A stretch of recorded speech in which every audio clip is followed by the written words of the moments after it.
अस्सलाम वालेकुम students. Chapter number 17 चल रहा है। आज हम कुछ न्यूमेरिकल्स करते हैं।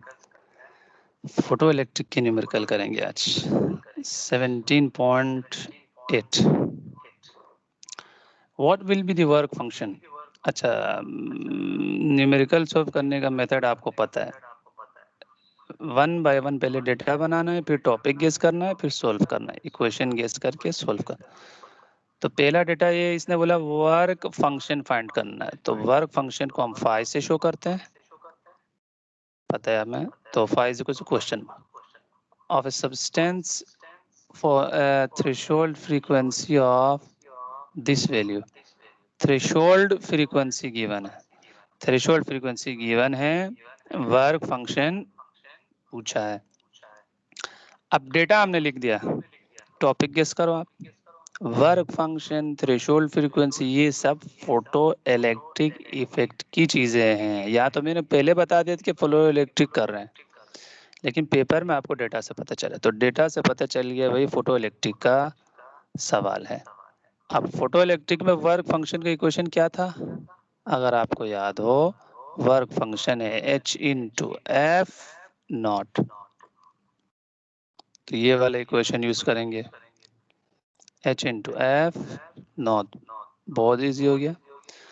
H की वैल्यू गिवन है, एफ नॉट की वैल्यू भी गिवन है। यहाँ से जब मल्टीप्लाई करेंगे तो आंसर आएगा भाई जूल्स में। वर्क फंक्शन का यूनिट क्या है, जूल। क्योंकि अगर आपको याद हो, वर्क फंक्शन का मतलब था वो एनर्जी जो इलेक्ट्रॉन को मेटल के सरफेस से निकलने के लिए जरूरी है। तो एक टाइप ऑफ एनर्जी है एक्चुअली, सरफेस से निकलने की एनर्जी, इसलिए यूनिट आएगा जूल में।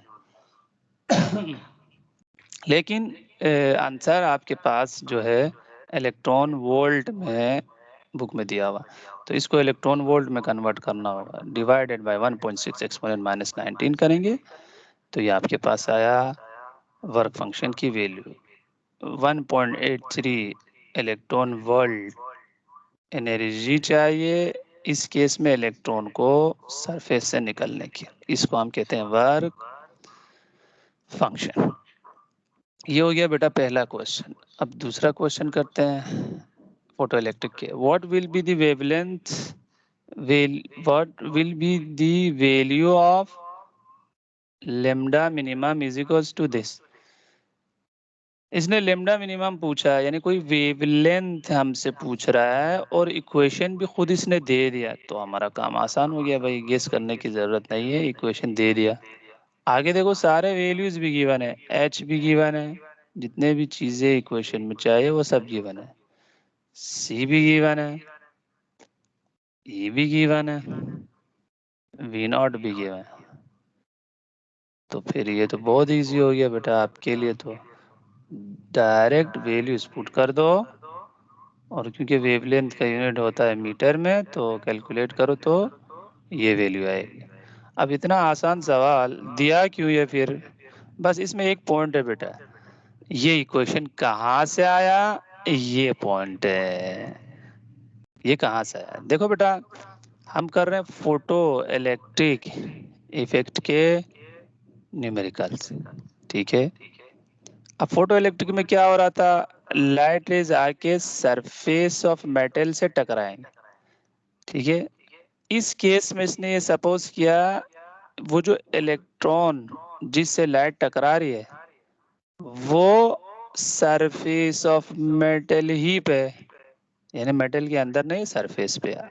इस केस में लाइट लाइट की वेवलेंथ की वैल्यू को हम इस इक्वेशन से फाइंड कर सकते हैं। दोबारा बता रहा हूँ, इलेक्ट्रॉन अगर सरफेस पर हो तो जो लाइट रे उसको निकाल रही है उसके वेवलेंथ को हम इस इक्वेशन से फाइंड कर सकते हैं। कैसे आया ये मैं बता रहा हूँ। अब देखो सरफेस पर है, लाइट आके इससे टकराएगा, तो जितने लाइट के अंदर जितनी एनर्जी है वो अब इलेक्ट्रॉन को मिल गई। अब क्योंकि ये इलेक्ट्रॉन सरफेस के ऊपर है, तो जितनी भी एनर्जी है वो पूरा के पूरा काइनेटिक एनर्जी ऑफ इलेक्ट्रॉन में कन्वर्ट हो जाएगा, यानी ये जितनी भी एनर्जी मिली वो काइनेटिक एनर्जी में कन्वर्ट होगा। सरफेस के ऊपर है, कोई एनर्जी जाया नहीं होगा, पूरा काइनेटिक एनर्जी में कन्वर्ट हो गया। अब इसको खोलो, energy of light. Energy of light होता है h इंटू एफ। एफ की जगह हम लिख सकते हैं c अपॉन लेमडा। ये डेरिवेशंस हम कर चुके हैं, फोटो इलेक्ट्रिक के इफेक्ट को के डेरिवेशंस हम कर चुके हैं। तो काइनेटिक एनर्जी के लिए भी एक डेरिवेशन किया था, इलेक्ट्रॉन की काइनेटिक एनर्जी याद है, E इंटू वी नॉट। तो लाइट की एनर्जी को उसकी इक्वेशन से खोला, काइनेटिक एनर्जी ऑफ इलेक्ट्रॉन को भी उसकी इक्वेशन से खोला। अब इधर देख लो, लेमडा चाहे तो लेमडा होगा H C upon E V naught. ये इक्वेशन इस तरीके से आया। तो ये सवाल सोल्व करने में तो आसान है, डायरेक्ट पुट करके आंसर आएगा, लेकिन ये इक्वेशन कहाँ से आया था, ये किस केस के लिए है, ये आपके समझ में आया। ये उस केस के लिए जब इलेक्ट्रॉन बिल्कुल सरफेस ऑफ मेटल के ऊपर ही हो, सरफेस से डायरेक्ट निकल रहा हो, तो ये वाला इक्वेशन लगा सकते हैं। ये हो गया बेटा सेकेंड इक्वेशन, सेकेंड क्वेश्चन। अब थर्ड क्वेश्चन करेंगे फोटो इलेक्ट्रिक इफेक्ट से रिलेटेड।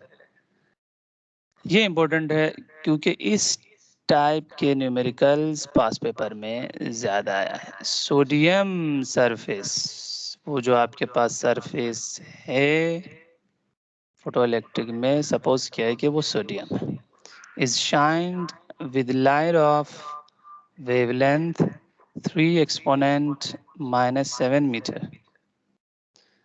इससे आपने टकराया एक लाइट रे, इस लाइट रे की वेवलेंथ हमें मालूम है, तो ये देखो वेवलेंथ की वैल्यू हमें गिवन है। अब हमें पता है क्या होगा आगे, जब लाइट रे जाके टकराएगा किसी इलेक्ट्रॉन से, उस इलेक्ट्रॉन को एनर्जी मिलेगी और वो इलेक्ट्रॉन मेटल के सरफेस से निकल जाएगा। तो आगे इसने बोला if the work function of sodium is 2.46 electron volt. Work function की मीनिंग मैंने अभी पिछले क्वेश्चन में बताया और उससे पहले भी डिस्कस कर चुके हैं थ्योरी में। यानी अब इलेक्ट्रॉन को सरफेस से निकलने के लिए जो एनर्जी चाहिए वो 2.46 है। वर्क फंक्शन का मतलब सरफेस से निकलने के लिए जो एनर्जी चाहिए। तो लाइट ने एनर्जी दी है, सरफेस से निकलने के लिए इतनी एनर्जी जाया कर दी इलेक्ट्रॉन ने। अब इसने पूछा find the kinetic energy of photo electron. तो पहले पार्ट में इसने बोले बताओ इसके पास काइनेटिक एनर्जी कितनी है। तो डेटा कंप्लीट हो गया, टॉपिक पता चल गया कि फोटो इलेक्ट्रिक इफेक्ट है और निकालना हमें है काइनेटिक एनर्जी ऑफ इलेक्ट्रॉन। तो फोटो इलेक्ट्रिक इफेक्ट में काइनेटिक एनर्जी ऑफ इलेक्ट्रॉन के क्वेश्चंस क्या थे, तो थोड़ा सा अगर रिवाइज करो तो याद आएगा। एक ये क्वेश्चन है, दूसरा ये। अब अगर डेटा में देख लो तो वी नॉट नहीं मालूम और मालूम भी नहीं कर सकते, तो ये तो नहीं लग सकता, ये लगेगा डन, क्योंकि एक तो ये नहीं लग सकता, दूसरा ये कि इसमें कोई चीज मालूम है। देखो वर्क फंक्शन की हमें चाहिए काइनेटिक एनर्जी, तो काइनेटिक एनर्जी यहाँ से होगी भाई, तो काइनेटिक एनर्जी का इक्वेशन यू ले सकते हैं, फाइव को उधर लेके जाओ तो हो जाएगा टोटल एनर्जी यानी ई -5, 5 को उधर लेके जाना है तो ई -5। तो ये इक्वेशन लगाना है E-5, लेकिन 5 मालूम है ई नहीं मालूम, तो क्या करना होगा भाई, जो नहीं मालूम वही रूल, उसको इक्वेशन से खोलो, वो जरूर डेटा के फॉर्म में कन्वर्ट होगा। तो पहला स्टेप हमें ये है कि ई को खोलना होगा इक्वेशन में, ई फाइंड करेंगे, उसके बाद इसमें पुट करेंगे तो काइनेटिक एनर्जी आ जाएगी। बस इसमें ये एक पॉइंट है, यानी 2 स्टेप आपको करना होगा। डायरेक्ट काइनेटिक एनर्जी नहीं निकाल सकते हैं, पहले ई निकालना है। ठीक है, तो करते हैं भाई, हम पहले हम निकालते हैं ई, एनर्जी ऑफ टोटल एनर्जी जो लाइट दे रही है। अब लाइट जो एनर्जी दे रही है वो होगा, इक्वेशन को खोलो, H इंटू एफ, आपको पता है। और एफ किसके बराबर है? एफ बराबर है सी अपॉन लैम्डा। तो एनर्जी, टोटल एनर्जी जो लाइट दे रही है वो ये होगा भाई, H C upon lambda. H की वैल्यू गिवन है, होगा आपको क्योंकि कांस्टेंट वैल्यू है, और सी की वैल्यू भी आपको गिवन होगा पेपर में। तो एच और सी की वैल्यू तो मालूम है, 3 एक्सपोनेंट -7 वेवलेंथ की वैल्यू भी हमें मालूम है। इसको सोल्व करो तो आंसर जो आ रहा है ये आएगा 6.63 एक्सपोनेंट -19, ये आएगा बेटा जूल्स में। अब यहाँ पे एक प्रॉब्लम है, देखो एक पॉइंट तो ये था कि पहले हमें टोटल एनर्जी निकालना है, वो हमने निकाल दिया। अब एक और पॉइंट भी है, इसीलिए मैंने बोला ये क्वेश्चन इंपॉर्टेंट है। देखो एक और पॉइंट भी, वो क्या है, आंसर आएगा जूल्स में। वो इसलिए कि भाई जितने भी वैल्यूज हमने पुट कर दी वो स्टैंडर्ड यूनिट में है, तो एनर्जी का भी यूनिट आएगा भाई स्टैंडर्ड में यानी जूल्स में। लेकिन हमें एनर्जी निकालना पड़ेगा इलेक्ट्रॉन वोल्ट में। क्यों? क्योंकि आगे वर्क फंक्शन से माइनस करना है इसको। हाँ, टोटल एनर्जी को वर्क फंक्शन से माइनस करना है, और वर्क फंक्शन गिवन है इलेक्ट्रॉन वोल्ट में। तो जूल में आंसर आएगा, डिवाइडेड बाय 1.6 एक्सपोनेंट -19 करेंगे तो ये आपके पास आया टोटल एनर्जी इलेक्ट्रॉन वोल्ट में। अब हम माइन इसमें पुट कर के काइनेटिक एनर्जी निकाल, काइनेटिक एनर्जी है total energy minus work function. अब टोटल एनर्जी भी इलेक्ट्रॉन वोल्ट में है, वर्क फंक्शन भी इलेक्ट्रॉन वोल्ट में है। अब पुट करेंगे तो आंसर सही आएगा। तो ये total energy minus work function, ये आपके पास है बेटा kinetic energy of photo electron. अब आगे इसका एक और पार्ट है, इसने बोला है कट ऑफ वेवलेंथ डिफाइन करो, और इक्वेशन भी दिया है। सपोज करो इक्वेशन ना भी देता तो गेस हम कर सकते थे कि इक्वेशन क्या है कट ऑफ वेवलेंथ का। क्यों? क्योंकि आपको पता है ये जो वर्क फंक्शन है इसके इक्वेशन में जो फ्रीक्वेंसी है, फ्रीक्वेंसी इसको हमने नाम दिया थ्रेशोल्ड फ्रीक्वेंसी। अब अगर इक्वेशन खोलो आप, फ्रीक्वेंसी होता है सी अपॉन लेमडा। इस लेमडा को हम कहते हैं कट ऑफ वेवलेंथ। ये आपको पता है, थ्योरी में हम डिस्कस कर चुके हैं।